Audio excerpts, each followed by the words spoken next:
So, welcome to the second day of the conference Mobilizing for the Commons, 27th meeting of European Cultural Magazine's 10th anniversary conference on solidarity. We begin today with the session with two thinkers that try to rethink and understand both deep history of European integration and the future of the European project, regardless and taking into account the current institutional setting.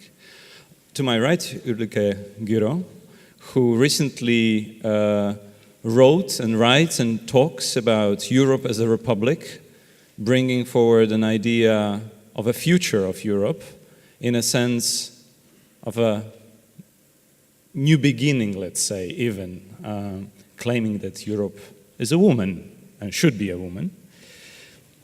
To my left, Marek Cichocki, a political philosopher, formerly also advisor to the President of Poland and delegate of Poland to the European Constitution Convention, who recently published a book on the problems of the political unity in Europe, trying to understand the roots and the transformation within Europe of the notions of how to be together, of the notions of common Europe. And before I ask you first questions, we will organize the discussion so that I'll ask you for a short introductory remarks, and then we'll have a chat, let's say, as much as we can, with a second part of the panel devoted to your questions. Be prepared, have your comments and questions ready.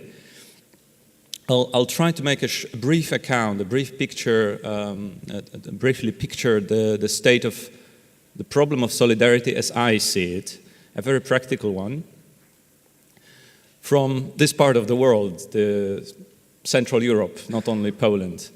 And as you know, in the midst of the migration crisis, in the midst of refugee crisis, the governments of 4 countries that are today in the European Union, the so-called Visegrad countries, have manifested their detachment from the idea of helping and admitting refugees as they come to Europe.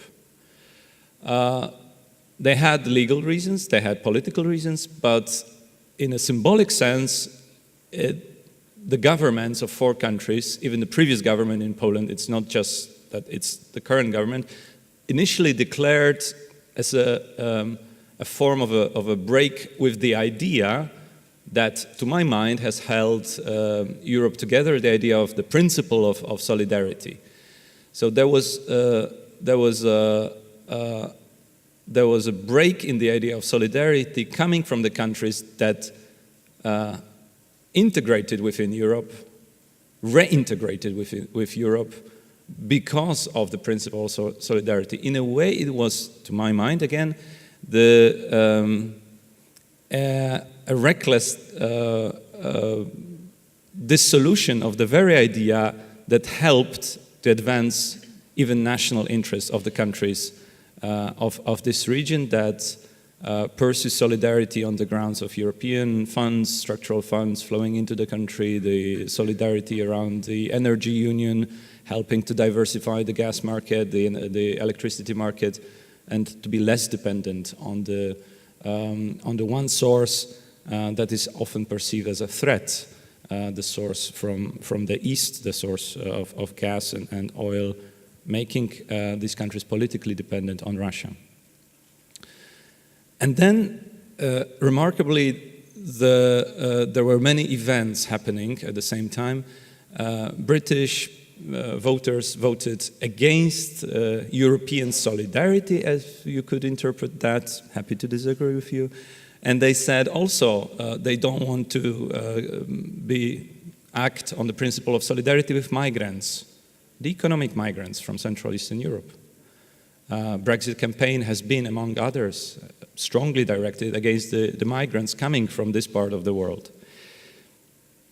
As if seeing that it is a problem, in the so-called Bratislava process, the leaders of the European Union countries met in middle of September in Bratislava, and they declared they want to renew European Union. There were many claims and attempts of leading the way in proposing a reform. No reform has been proposed, in fact. However, there was a slight attempt of a U-turn from, again, the Central European governments, declaring the so-called flexible solidarity, sort of coming back to the idea of flexible solidarity, that the governments regarding the refugee crisis will try as much as they can, as much as they can afford in their capacity, to act on the principle of solidarity and help the refugees. This was the outcome of September meeting of the and declaration of the Visegrad countries. Now, my question to you, both of you, would be: what are, in your opinion, the main actors of solidarity in Europe? We cannot forget that there have been citizens' activity, refugee welcome, protest, activity of people who went out to help refugees and migrants. The moral call from the societies have been there. It has been the solidarity principle action of civil society, both within Central Europe, Western Europe, all across the continent. But is it enough? Is that kind of moral call of solidarity enough? And on the other side, is the institutional arrangement in Europe, as we know it today, and the institutions of solidarity that exist in Europe, enough to keep Europe together, to keep it as a common European project? I would start from my left and then go to my right. Marek, Cichocki, is the solidarity we have in Europe, its institutional arrangement, enough to keep Europe together? Thank you. You have already ruined my whole strategy for this discussion, because I hoped not to be the first. And why? Because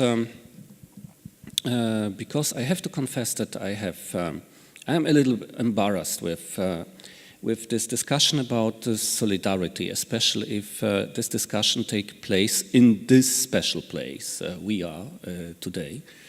Let's say in the heart of the Polish tradition of solidarity and thinking in terms of solidarity, which obviously Gdańsk is. And why I'm embarrassed? Because solidarity is a very, let's say, it's a term which raises high ethical expectations. Very high ethical expectations. And the question I would start with is rather solidarity helps us to understand the current problem of the European integration, or rather it makes it much more difficult to understand what is at the stake and what is the real problem we have now. You quoted this very popular narrative, because I think that we have, especially in times of crisis in the European Union, to do with many narratives, political narratives, how to explain the crisis, the financial crisis, the migration crisis, the geopolitical crisis. The problem with narratives is that all of them are with certain intentions. They are created not only to explain the roots of the crisis, but to how shall I put it, to blame those who are more or responsible for the crisis, and to show those who should be perceived as less responsible for the crisis, rather to show them as responsible for solutions. So narratives are, in that sense, a tool to make politics, and I am a little bit embarrassed if we take such a term as solidarity with all these ethical expectations as the argument for creating these narratives. And that is why I don't see this problem with migration crisis and the position of the Central European countries not so clearly as you have presented, quoting this narrative about the lacking solidarity in solving the migration problem here in the positions of the Central European countries. I think it's much more complicated. So my first point would be, I'm not so sure whether this is a wise idea to start the discussion about the current situation in the European Union by using this term of solidarity. What does it mean? I think for me, if we look at the current situation in the European Union, the most important problem is not the intensity of the integration, and this is probably the main difference between Ulrike and me, if I can foresee. Let's see. But I know your text, so I dare to make such a thesis, that this would be probably the main difference between us, that I don't see the main problem of the European integration in the intensity of integration. So for me, the main question is not whether the European institutions play a good role in the European integration, should they have more competences or less competences, and so on and so on. The main problem is the lack of balance. How to rebalance the European Union is the main challenge, and maybe in that sense we have this room for using the term solidarity, to understand better what should this new rebalancing the European Union mean. In a very general terms, I understand the European solidarity, if you want to use this term, as not to do something which is against the interests of our partners in the European Union.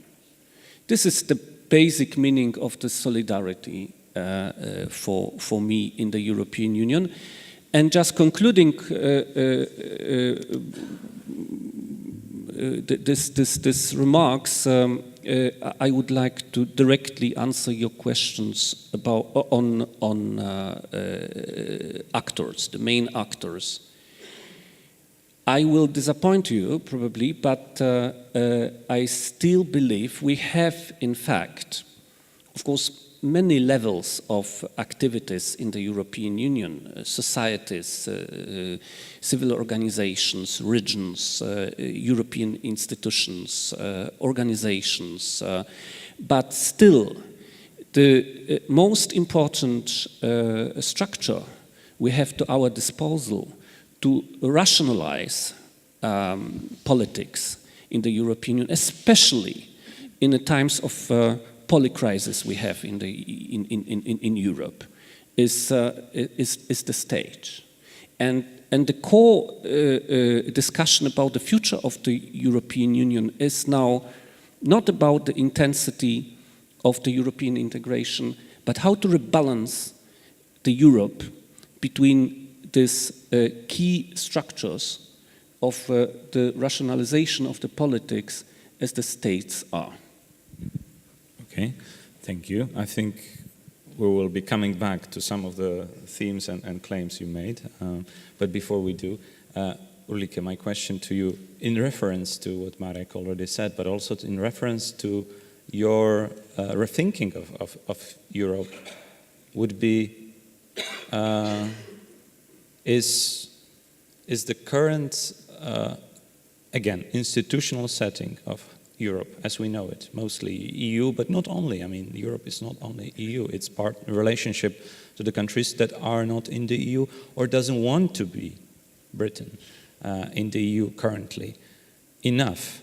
And what is this narrative of solidarity all about? I just have to remind you that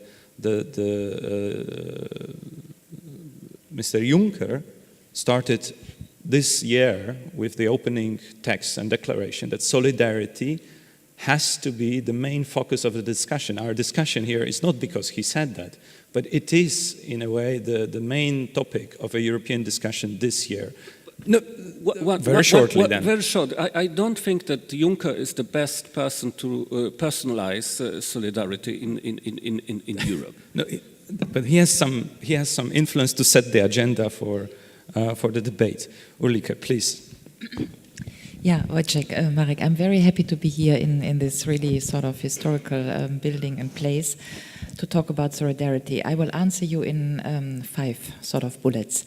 The first bullet is that, when you were quoting my book, Why Europe Needs to Become a Republic, the Republic comes after revolution. So the intention of the book was, in one sentence, to lift the cultural heritage of the French Revolution, which is égalité, liberté, fraternité. Yeah? Which is the sort of cultural heritage for everything that has been driving our thinking since ever then, which is all men are equal. Yeah? First point in the Declaration of Université de l'Homme. So if you take fraternité, which today you would translate with solidarity, yeah, sisternité, it's not gendered, right? Yeah, but today you would say solidarity. Then you have basically, when you say liberty, égalité, fraternité, you have the cross-ethnic bound or bondage here. Yeah, you can be solidarian, which is a non-ethnic concept. Huh? So that's the first bullet.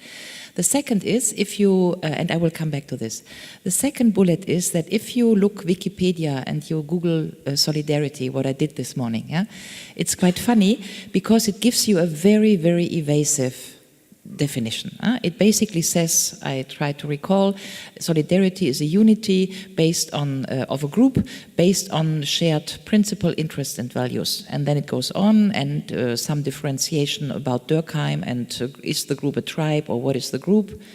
But you read this Wikipedia sort of thing on solidarity, and you are hungry, sort of. What is this? Yeah, I mean the definition is, say, flawed. Yeah, second bullet. So the third bullet is many things that you said, Wojciech. It's sort of now we look at what is solidarity in the common or in the current European context, and we see nothing, no such thing like solidarity. We didn't see German solidarity on the energy thing with the Eastern European countries, with the Gazprom sort of connection, and I can understand that the Polish are upset about that. We didn't see Eastern European solidarity, not even French solidarity, with the refugee welcome politics of Germany. But we didn't see German solidarity with Italy when Italy did Mare Nostrum. So solidarity is not a legal concept. And the thing with solidarity is you can decide today you are solidarian and the next day you decide you are not solidarian. In the refugee crisis, this was pretty much what Germany did. The first policies in 2012, when Italy had the problem, we would say Dublin II, very fine for us, no external border, let them stay in Italy. And in 2015, 3 years later, when there was this Budapest issue with the train, Merkel turned from Saulus to Paulus, and here we go. And then Dublin II was basically wiped off. Yeah. So what is solidarity then if you cannot bring it into a legal concept, and it then basically is a concept where power tops law?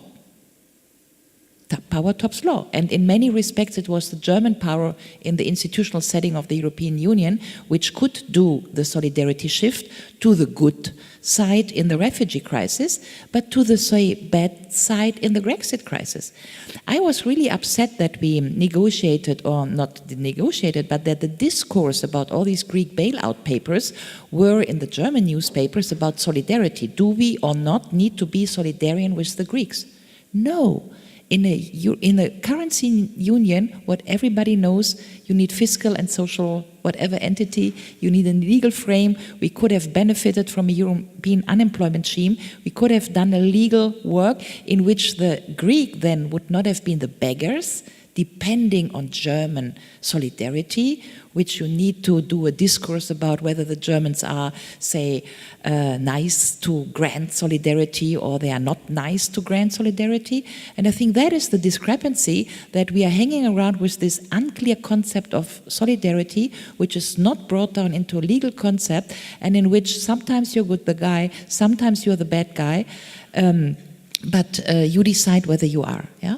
So now, fourth bullet, or perhaps fifth and last, to bring this all together, sort of what is the concept of solidarity, coming back to this, French Revolution thing, liberté, égalité, fraternité. If, and that picks up what Marek has been saying, your question is the current legal context sufficient? I answer no, a clear no, and I gave you excess of an answer in my last bullet, which is that it's not a clear definition, not a clear concept, it's not legally brought down, and so it just doesn't help. We see that, yeah? But now, one step further, you may, and Marek always talked about the states who are solidarian, one to the other. Germany is solidarian with whatever, Poland on the gas, or with the Greeks on the refugee crisis, or with Italy, on.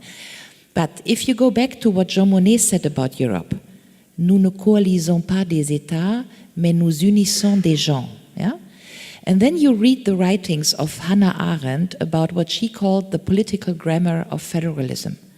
And basically she goes back to that integration is not about states and what states do, but about how you integrate or unissons des gens, how you integrate, how you unite people. And it's that uniting people thing, which is the fraternité. Égalité, liberté is more sort of the settings, how the people are, but the fraternité, the solidarity concept, is about this uniting people. And so my offer for discussion is that we truly need to deconstruct the role of the state in the structures of the European Union if we want to make this function.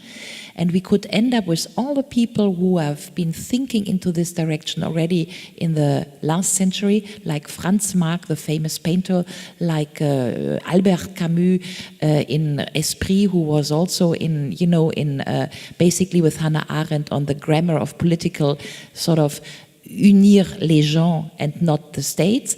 But you could also quote Denis de Rougemont, who's a Swiss author who had all these concepts out there that you need to transcend the ethnic contours which are given by a nation state if you really want to unite people on the basis of solidarity. And that would bring us to really deconstruct the role of the nation state in the concept of the European Union if we want to be solidarian on the basis of people connections in the setting. And then you remind that basically this was it. I mean, nobody dares to say it today, but overcoming the nation state was and is the goal of the political integration project. And I think we should remind the wording of Jean Monnet, it's not about integrating states, it's about unite people. Well, I'm coming back to you with the question, with set of questions that Ulrike already posed, so I don't need to add much more on my side. But let me just say that you've been writing on the crisis of the nation state as well in your recent book, proposing the other communities within Europe that are the basis of sort of European thinking, European integration in a way. Maybe let's start with this last sentence of Ulrike. related to what Monet said. I remember that he should have said that if he could start the whole process of the integration again, he would start not with economy but with the culture. I don't know whether he said it, but it's nice and instructive, I think, to what we are talking about, because the problem with solidarity, and especially if you would like to base it on those principles related to the French Revolution, like fraternity. The main problem with solidarity in in such a concept is the problem of equality. Solidarity, in a sense of the mechanic solidarity, automatic solidarity in that sense, is possible only if we are a community of equals. And this is the main problem with Europe. We are not. We are not, and even on the level of the culture, we have different ways of living, of understanding the world, of understanding the reality. And this is very clear to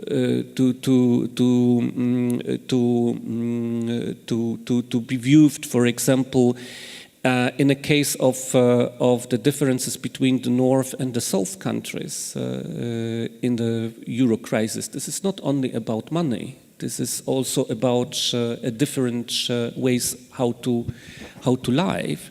And I think in the migration crisis, this is the same problem, that we don't have the same image of the world, of our own world, of what Europe should be.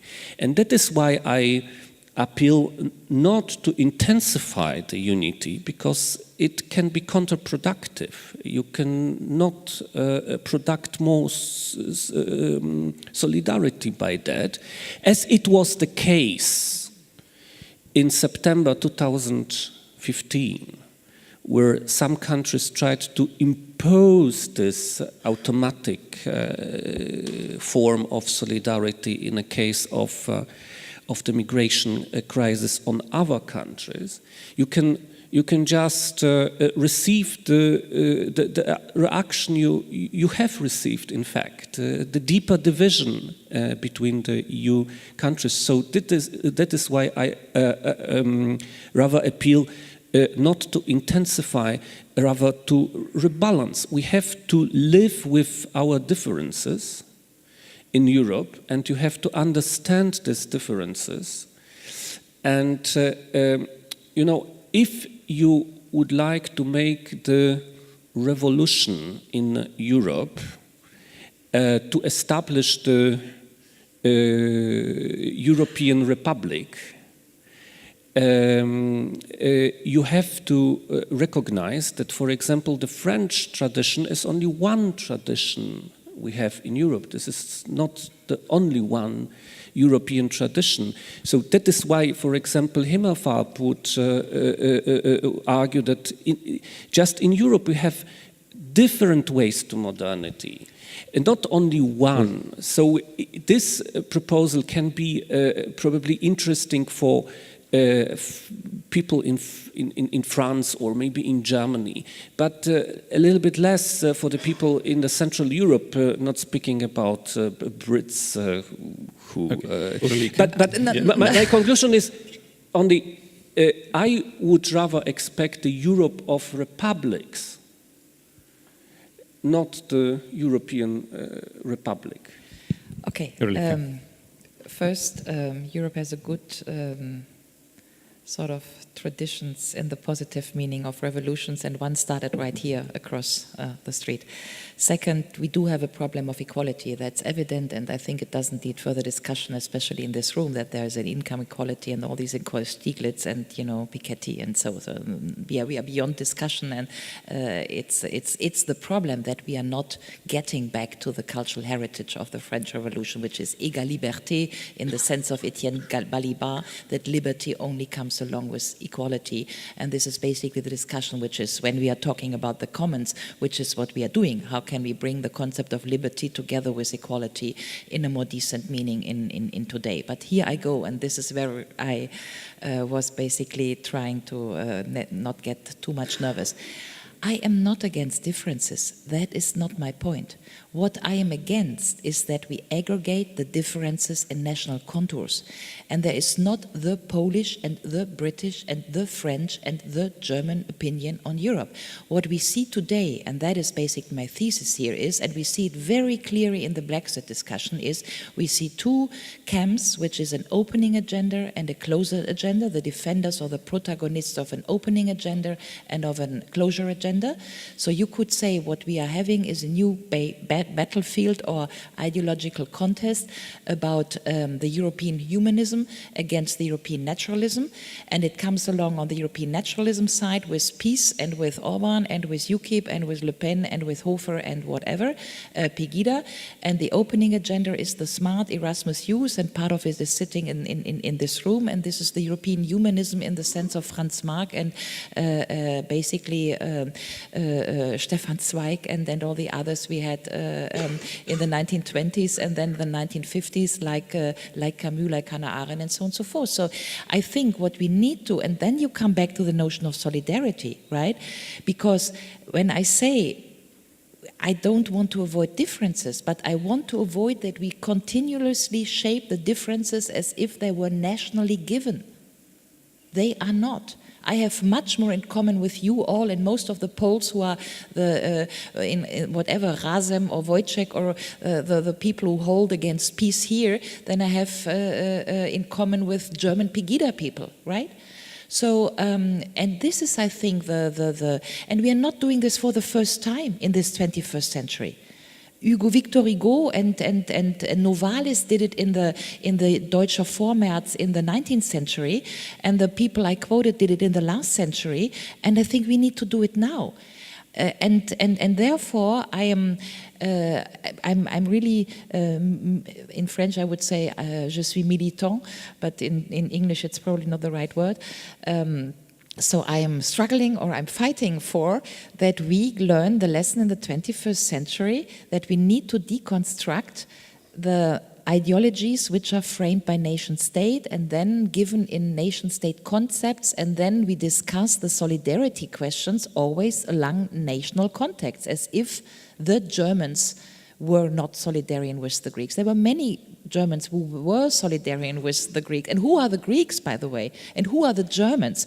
Is the Lidl, the woman who works for Lidl company went bankrupt, is she German, or is Deutsche Bank people Lidl? You know, look at Brexit. What did Brexit do to Great Britain? They wanted to defend identity, British identity against the continent. And they wanted to sneak out of European solidarity.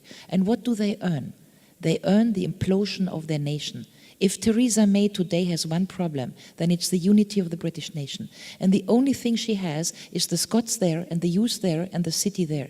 And what she needs to do is to invent a national discourse to unite a country which is perfectly ununited. And what she also needs to do, and this is nearly insane, is that she needs to go to The Guardian to write an article that now she asks the British artists to invent the British creativity.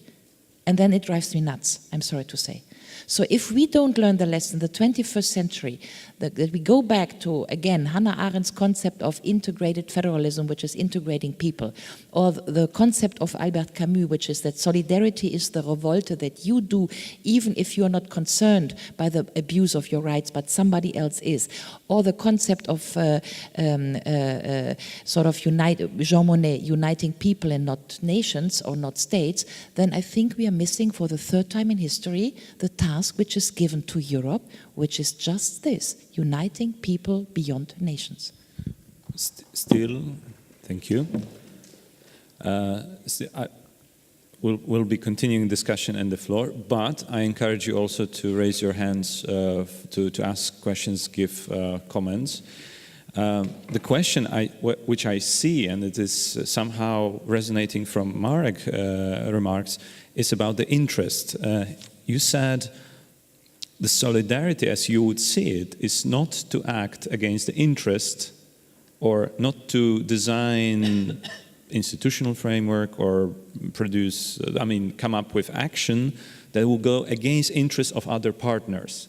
Then this is the solidarity. In a way, it resonates Jean Monnet, the framework of German-French partnership, to bring the interests so close that they are not going against each other. But then you just said that there is also his or not his quote about the culture. Can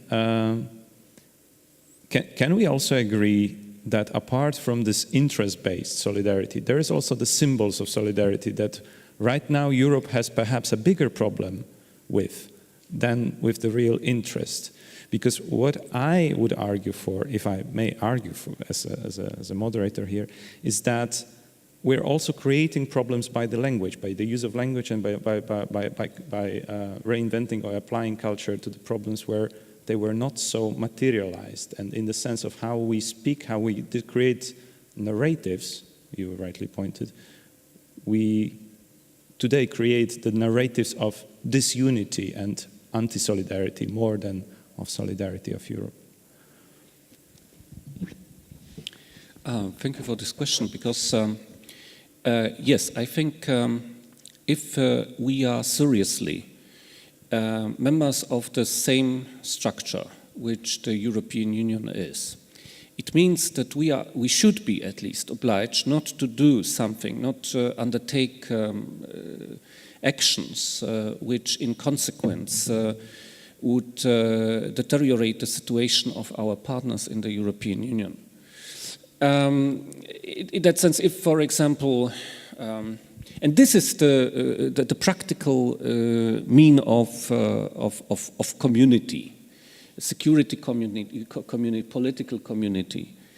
If we are seriously members of the same organization, of the same system, we should avoid such an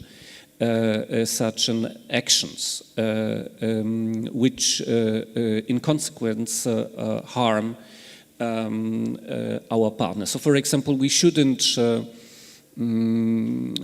invest in the military capabilities of third countries which can threaten our partners in the European Union, for example. Yes, because the security of our partners in the European Union should be a priority if we are seriously in the same system. But you are right saying that this is probably not enough for having the European solidarity.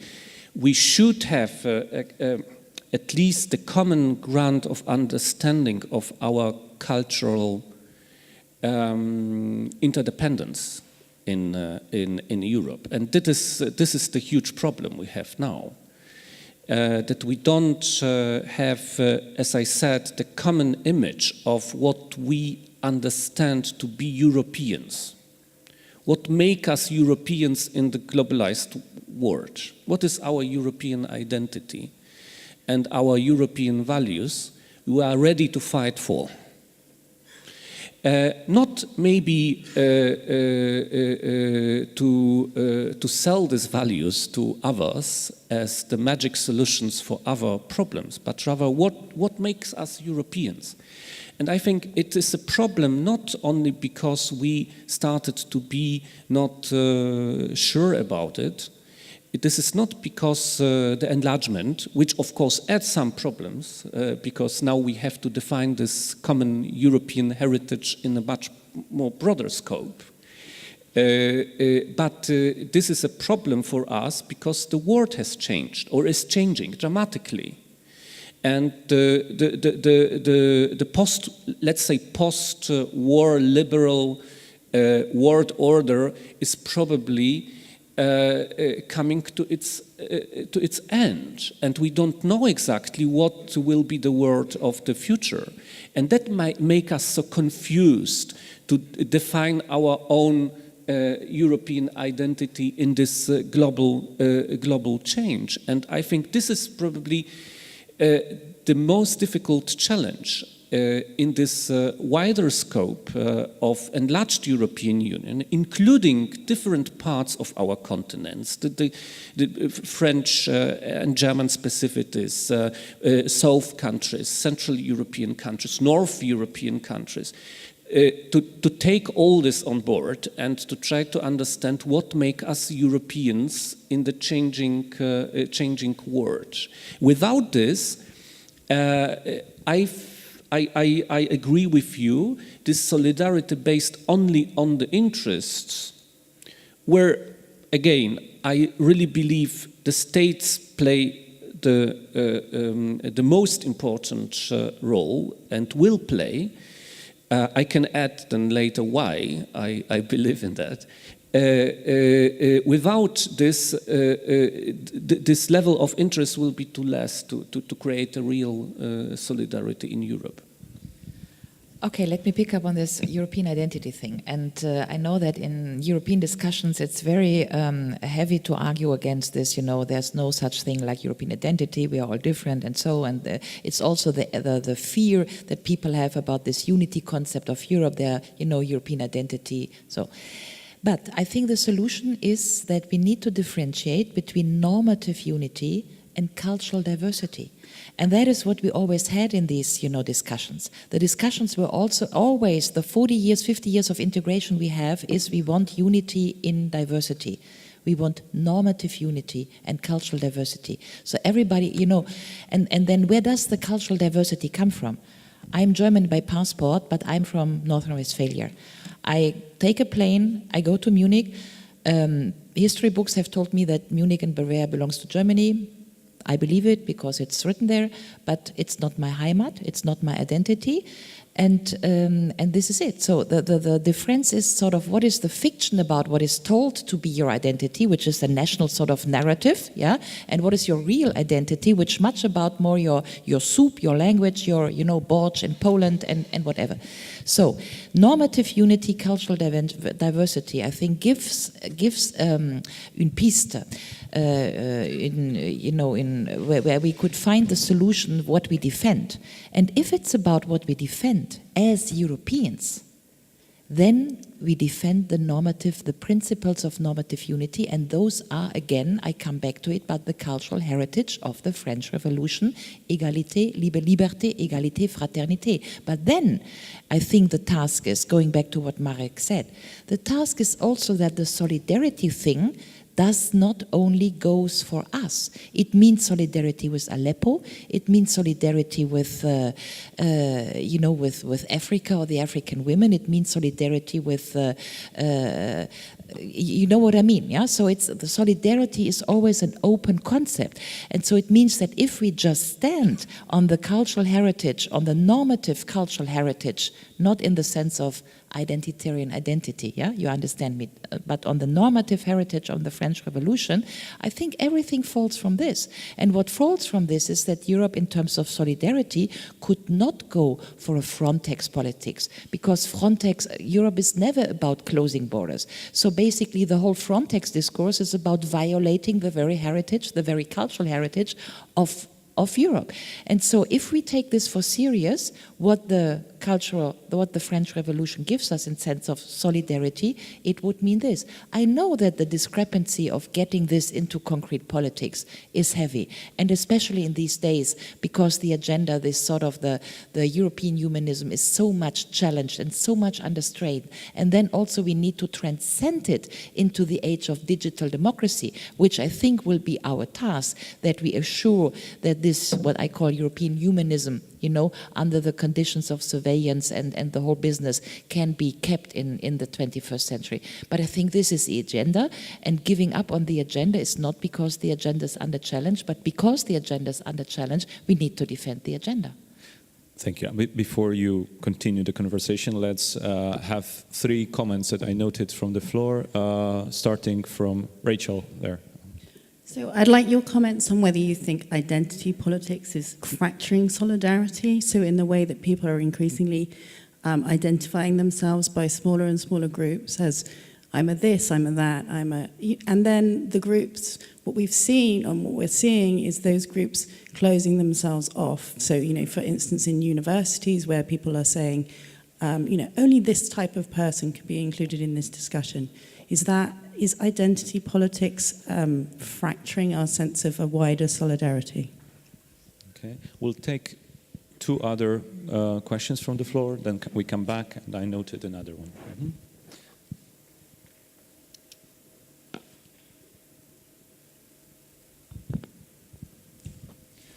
Few points. I think the very beginning of your statement, Ulrike, you said that there's a lack of solidarity. I don't think that is true. There is enormous amounts of solidarity already institutionalized, already legalized, cast into legal frameworks within the European Union. I think we're forgetting that, and I think this is something we have to keep in mind when we talk about solidarity within the European Union, that it is already, to a large extent, a union of solidarity. But then, of course, there are the individual, not yet legalized forms that make it difficult to handle. I think also that we have already some preconditions or basis laid for overcoming the nation state, and I think the most important for that is the European Parliament, where you do no longer diversify. This is from Sweden, and this is from Latvia, and this person is from Spain, but they are the conservatives, the socialists. There is a chance to overcome these nationalist divisions that we're having in Europe. So I think there the chance is to really come also to a different form of governance in the commons. And I think this is the great problem that we are always facing when we talk about commons. What is the governance of commons? And certainly it couldn't be by the council, and it's probably not ideal with the Commission, but the Parliament would be a great thing. And finally, I think the United Kingdom has done us possibly an enormous service by voting to get out of the Union. Because there we have the chance now of adopting English as the only official language of the European Union. We're not favoring any one member with it, and we have another thing that normatively unites us, if we would come to that. And maybe the last thing is we should elect a common European president. Again, this is something that all people in the European Union would connect that. And we need these symbols of being all one, not divided into nation states. I agree. Okay. Please, let's have a third comment now. I have an impression that there are hidden assumptions in both presentations, and I don't think that this is the proof of any intellectual weakness, rather of the impossible situation we are in. I will start with Marek Cichocki.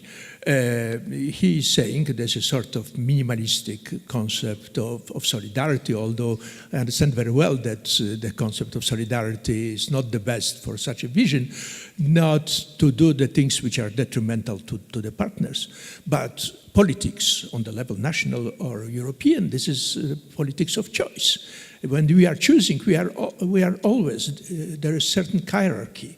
And this hierarchy also reflects the different interests local. First, it means practically evacuation of any possibility of politics on the level of European Union, and to have politics only on national level. And I think that this is the idea of Marek Cichocki. And then you didn't mention that actually it was said that there are manifestations of solidarity for Ulrike. Maybe it was difficult to say it, but massive transfer of resources. What is it if not the manifestation of solidarity with a certain vision of equalization of the level of developments, utopian, but still as a condition for possible integration, really quite possible, the dream of previous generation of federalization of Europe. Or you didn't mention those assumptions which are quite clear in your reasoning. Now, Ulrike, with you, I'm sharing on the level of values. It would be very nice to have such a Europe. The problem is that that there is a contradiction in, I'm afraid to say, in what you are saying, or let's say certain dialectics, because you are saying that it should be solidarity of people. But people are not just individuals. They are politically organized in the nation states. And they are politically represented by their nation states. So you cannot avoid the discussion between representative of nation state to make such a decision, because they are represented in a legitimate way. And we see that today only those governments have legitimacy now, popular. This is not good time for European Union. So there is a contradiction if you want to have solidarity of people. So there is assumption that we should have beforehand already federal Europe.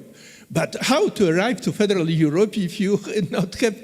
So this, once again, in both cases, I don't think that this is weakness intellectual, that those are quite clear two opposite choices in the situation where nobody knows how to go and even where to go. Thank you very much. Thank you.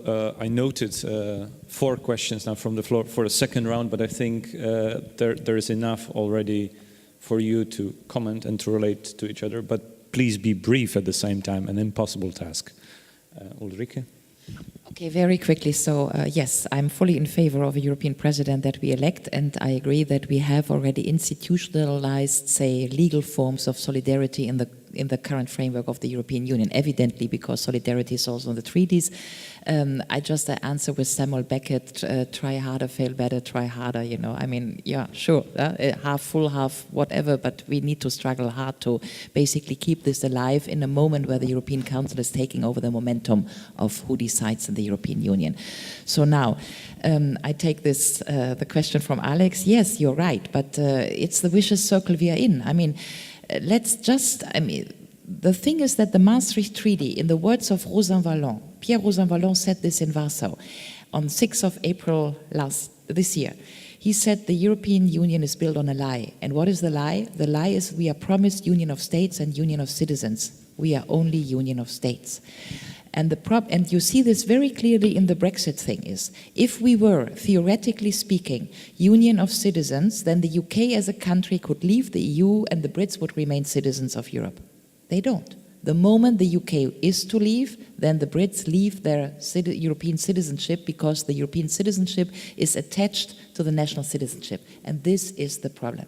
So if we consider in the you know, you read the Equal Liberty book of Balibar, if you consider that we had a direct European citizenship, like basically alluded to in the Maastricht treaties already, this is we need to try harder, fail better, yeah? You could imagine that the European citizenship, as European citizens, we are the sovereign of the political system of the EU, which we are not, because the Council, the European Council, and the states are representing and basically taking the decisions, which is why we are always coming back to this sort of the interaction of the states and the momentum of the state.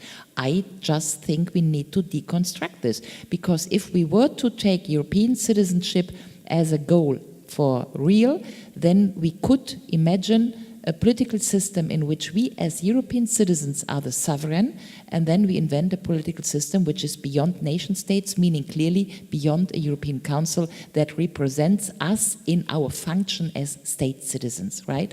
So this is the solution, not for now, not for tomorrow, but if we don't keep thinking in that direction, I do not know how we want to deconstruct the nation state business ever in the European Union, and that's nothing that everything that Habermas writes up and down about heterarchic, positioning of the states and the system and so on and so forth. We need to understand that from Plato to Aristoteles to Rousseau to Kant, the citizens are the sovereigns of a system, and we need to be as such in control of the system and not us represented by a nation state. So this is the casus knactus, I would say, in Germany, that I hope we can solve in the 21st century. Thank you. Marek Cichocki. Yeah, thank you for all these comments. I maybe two things. I hope briefly.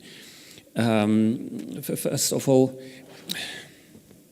I have a problem to understand this concept. If I hear we have to deconstruct the European Union, and we have to do it to make it possible to unite people, to unite European people, yes? Because this construction we have, if I understand it correctly, this institutional construction of the European Union doesn't help to unite people in Europe. And of course, my question is, what does it mean? Who should then unite European people? They by themselves, just so, and that is exactly my problem, because I agree with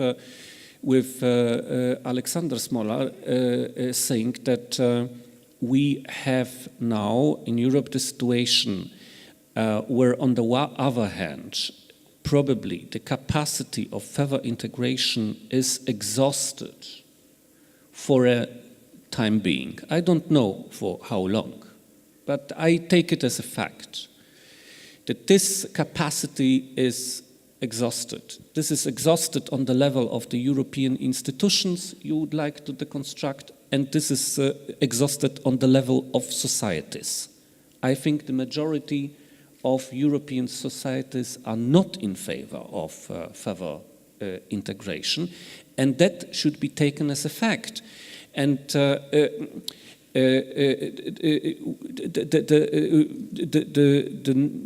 representative democracies are now in Europe not only the most important and dominating forms of political self-organization of the nations, which are legitimized, but they are probably the only one which are most reasonable forms of political organizations we have in Europe. And that why it is important. I think it's important because we enter a very complicated, a crucial historical moment in the development of our European civilization, which is linked to the whole digital revolution and the change in the political communication, or in the change of the public communication and the forms of creating public opinion. And we observe it. Take the campaign in Britain, which is the best, to me, is the best laboratory. What has happened with the information and with creation of opinion, and how this opinion is then changed and offered for other people, and what are the consequences of this revolution. To me, it's a revolution like if you like, in the 15th century with Gutenberg Revolution. What was the consequence of the Gutenberg Revolution in Europe? You know, the war in Europe, and the chaos, in fact, which was solved by organizing the modern states as the solution for this situation. Yes, so I think if you take, I like this approach. Really, I really I don't agree with Smolar in this respect, that he says that my option is only nation state. No, I really believe we need the European civil society. We really need it. But at this stage of the changes we have in the world, and facing all these consequences of the digital revolution and the change in the circulation of information and the formation of the public opinion, we cannot just rely on the concept that the people will unite themselves from the bottom up approach. To my understanding, it's a very dangerous approach. At least it ignores the consequences of the revolution we can observe in the public space in Europe. And this is not only about populism. This is about the way how we create the opinion. And you ask about the small groups and small identities of small groups. What we can observe is the creation of information bubbles in our societies, the parallel identities which don't communicate with each other. Yes, and this is a real problem. And I think we cannot solve this problem without such a structure as modified, but still state structures. Thank you very much. I think in the second round and closing round of questions and comments, everybody will deserve an explanation how Gutenberg revolution brought wars to Europe a little bit, especially with your having your comment saying that the public opinion bubbles are the problem. I have to inform you that Eurozine is one of the serious attempts, to a certain extent influential, in overcoming the bubbles for the project of having the exchange between them, between the national discourses, national public opinions and national languages, to make a European community come together. There are 4 questions I noted. We start with the one in the back, and then I have a microphone. Does that mean yes, that please. I have the word? Okay, so my name is Ann Igen. I come from Sweden, from a cultural journal, but also for a Center of European Studies. So I've been very interested in listening to your talk here. I was thinking about this European identity and solidarity, and I'm thinking that if we go back to the 1950s, we see how the first Western European countries that started this integration process sort of had their cooperation as their main point in common. But after this enlargement process, it seems, and where the EU dominates the European so much more than in 1950, it seems as the Europeanists have come more in the center of what's under scrutiny. And that's interesting, but it's obviously also problematic. It triggers the search for the other. It may be Islam, but it may also be this nation state that you were talking about. So I think that is sort of problematic, but I'm still very interested by what you say about how to deconstruct the role of the nation state. And there was a question about the European Parliament. I think that we still have, it's very nationally defined. If I vote in the elections, I vote for a Swedish party. So my question goes to Ulrike Guerot, and the question is, do you think there should be European parties for real, not only as cooperation happening? That's my direct question. Mm-hmm. Second question there. Thank you. If we take as an example the migrant or / refugee crisis, it becomes apparent that if there was any tool that was able to kind of a challenge to ease the tensions around it, at least for a while, this is the nation state. And if this is the question, I notice that our debate so far goes into this realm of emphasizing the universalist nature of solidarity. So my question is of a practical nature. What are the natural limits of solidarity? You have mentioned, Ulrike, that we need to be also solidary with Aleppo, with the African woman. But my question is, does our universalist notion of solidarity have certain limits, and how that overlaps with the frontiers of European integration, where we should define what solidarity practically means? Where is that stop? Thank you. Now, the third question here from Piotr. Ulrike, you won my heart and my mind, and I think you won the heart of Marek Cichocki too.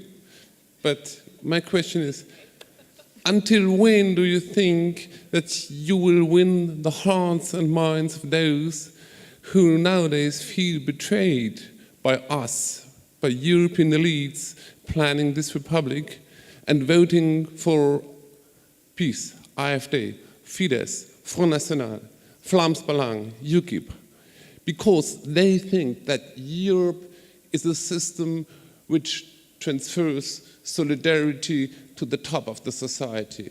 They feel betrayed because it's not about redistributing solidarity towards them, but towards those who already have everything. And how will the founding moment, you mentioned Hannah Arendt and the American Revolution, which we should not forget, the American Revolution, it's not only about French Revolution, then how this founding moment will be organized when we European citizens and all European citizens, not only the elites, will vote or gather or something like that on a European marketplace to vote for this new republic. Thank you very much. Now, the fourth and closing I have comment question. two small remarks. The first one is to Ulrike Guerot. I'm a French-speaking from Brussels, which was educated in Dutch. So, and you know, Belgium is a kind of mini Europe with a lot of problems. My first remark is about that she quoted the French Revolution, and she opposite the normative identity and the ethnic identity.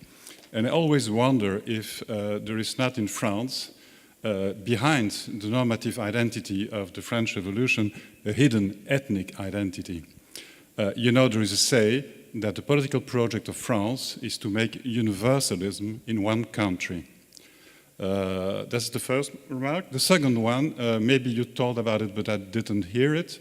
There is a huge social factor in what is happening in Europe and what the people who are voting. When you see the sociology of the last election in United Kingdom, in Austria, in Poland, you see that the people who are voting for the populist, so-called populist parties are people from the small towns, from the labor, etc. And you did not speak about that factor, if I am correct. Thank you.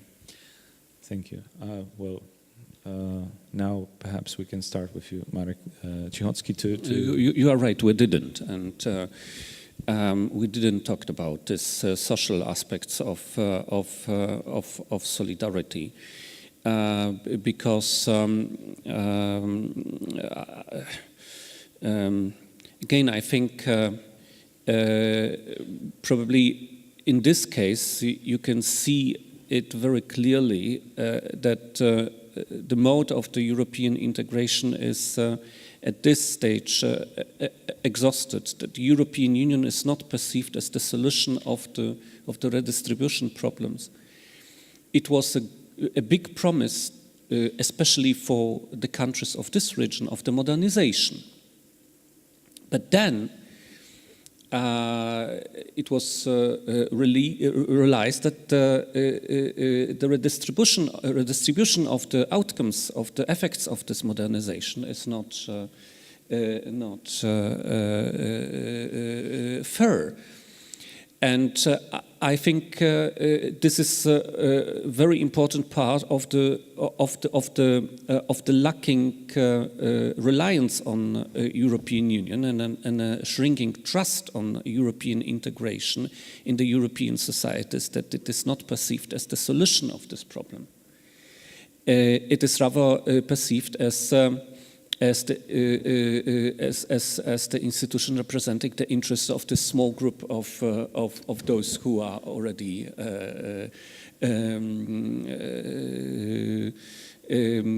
let's say they are comfortable, and they are the benefiters of this integration. So, and this gives, of course, the right for the populist parties. So you are, of course, right. And the second point, I would like to take is these limits of the universal approach to solidarity. I think I see at least two important. The first one, you cannot extend this universalistic expectations towards solidarity if your activities harm yourself or your partners, and this is that was exactly the problem with the migration crisis. And secondly, I think solidarity in this universalistic European approach cannot mean that we take from other parts of the world the responsibility.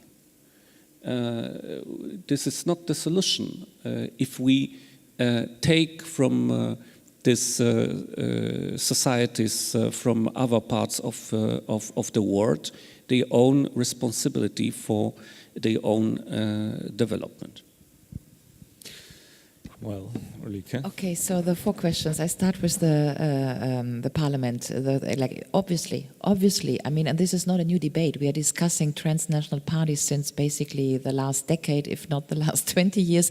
And I would go even further. By the way, this is really getting very concrete. I don't know whether you were informed about European alternatives. You know, there's a concrete reflection ongoing, whether they do a European party with the same name in all countries and so on and so forth. So we can only hope that for 29 we are better off and we are organizing this.